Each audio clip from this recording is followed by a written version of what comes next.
I'm Logan Crawford, and right now on Spotlight, we are speaking with an inspiring author. His name is Thomas Haslett, and he has written a soul-stirring journey of a story. It is called I Heard the Angels Sing. He unravels the profound moments when a man reconnects with his faith. In this beautiful book, he shares the pivotal experiences that led him from questioning the divine to an unequivocal understanding of God's presence in his life, prompted by celestial melodies of angels.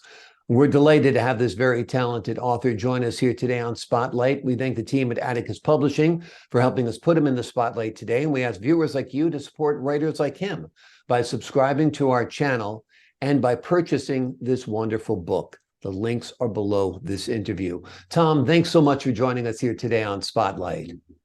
Thank you, Logan. It is an honor to be here, and I am looking forward to talking with you about my experiences. The honor is all mine. I loved your book. I Heard the Angels Sing is more than just an expression in this case, but you literally heard the angels sing. Tell us a little bit about this life-altering moment. Well, in the book, I discuss how I heard the angels sing, and it made me start thinking about my life. And I went back and I looked through my entire life and decided that I wanted to tell stories about how God was there for me, how I felt God was not there for me. But it turned out it was sort of me who had turned away from faith. But in the long run, and as I tell in the book, I felt I had redeemed my faith and got back to a good relationship with faith and the Lord. Yeah. I think losing one's faith and coming back to it is a sign of strength. I mean, because we all do lose faith from time to time. You know, how could God do this? How could God let this happen? Or we want to just live a life that's not in accordance with God's ways. But coming back to God, that's the secret. And that's the profound moment, don't you think? I believe so, and I believe that's the purpose of my book, is to help other people in their journey find their way back to faith and go from there. Tell us about writing this book. What was it like? Why did you decide to write a book? And what was the process like for you putting it down on paper? Well, it actually started as a joke between me and my sister. My sister was working at a Christian bookstore, and she told me how many celebrities were staring back at her with their Christian books. And I said, I'm going to write one. Well, as it turned out, as I sat down and started putting my thoughts together, the joke went away.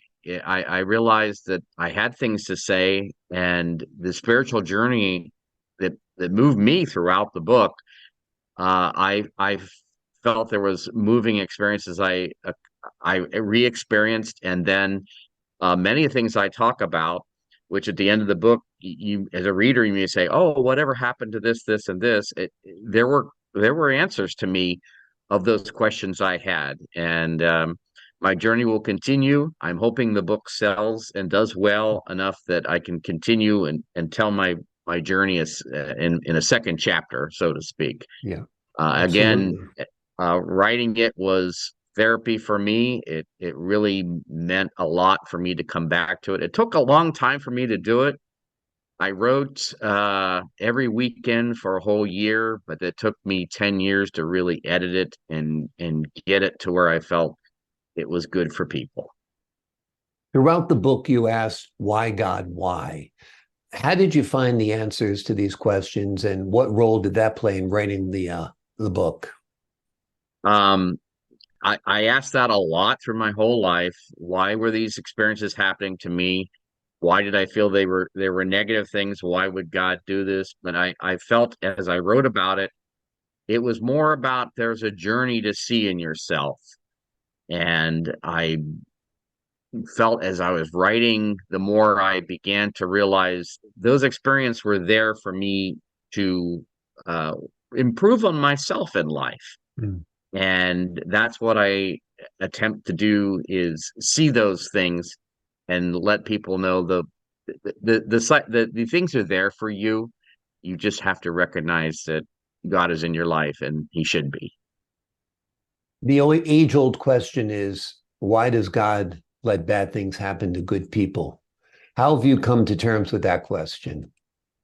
I have come to terms with that sometimes I believe that bad things that happen, it's a human thing that you think. Uh, Maybe God isn't negative or positive in those moments in his doing. You need to come to terms with it in your own. And yeah, there's a lot of things you wonder why stuff happens. I've always been told by other people, well, it builds people's character.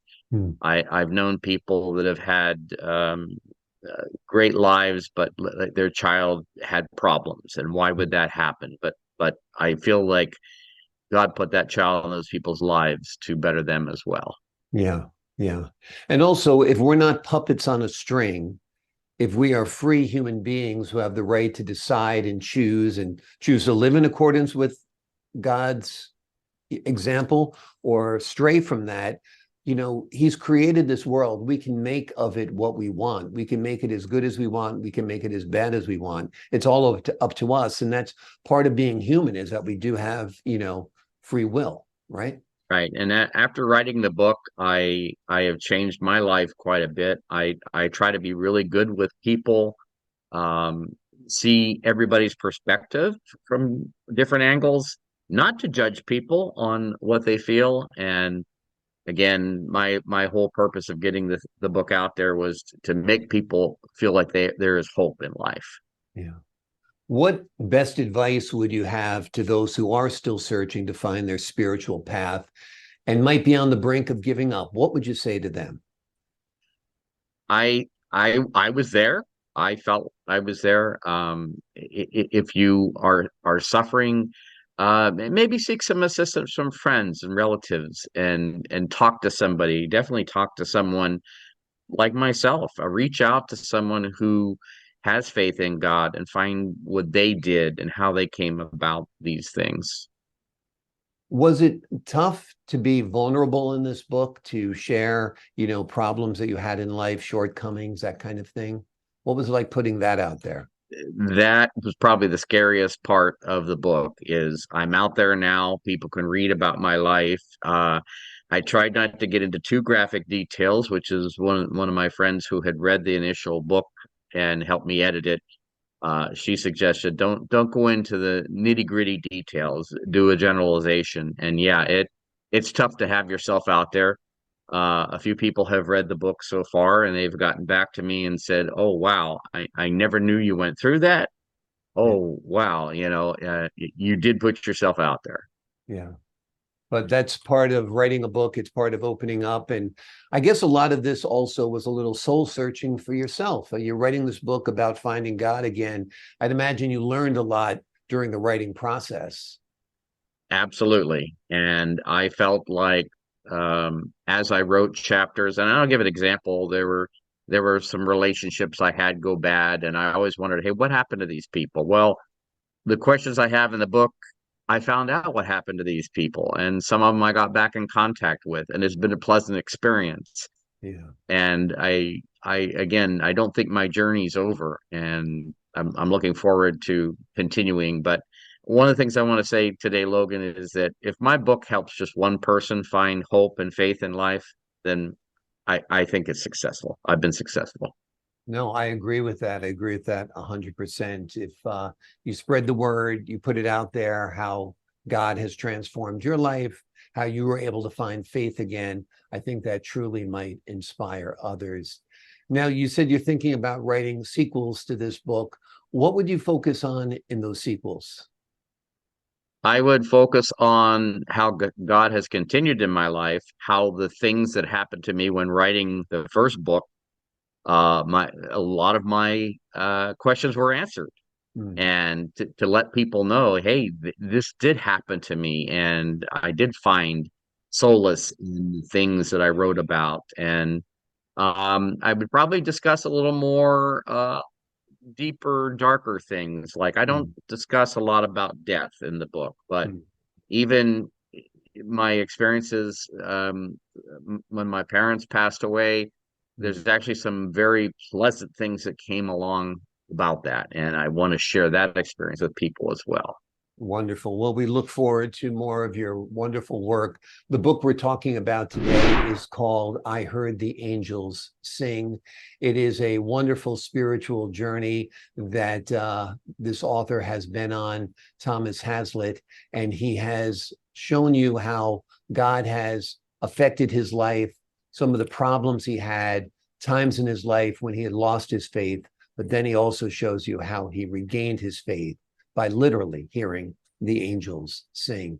Tom, thanks so much for joining us here today on Spotlight. It's been a real pleasure. And before I go, I just want to thank Austin Macaulay Publishers, who published my book, Atticus Publishing, who put me together with you.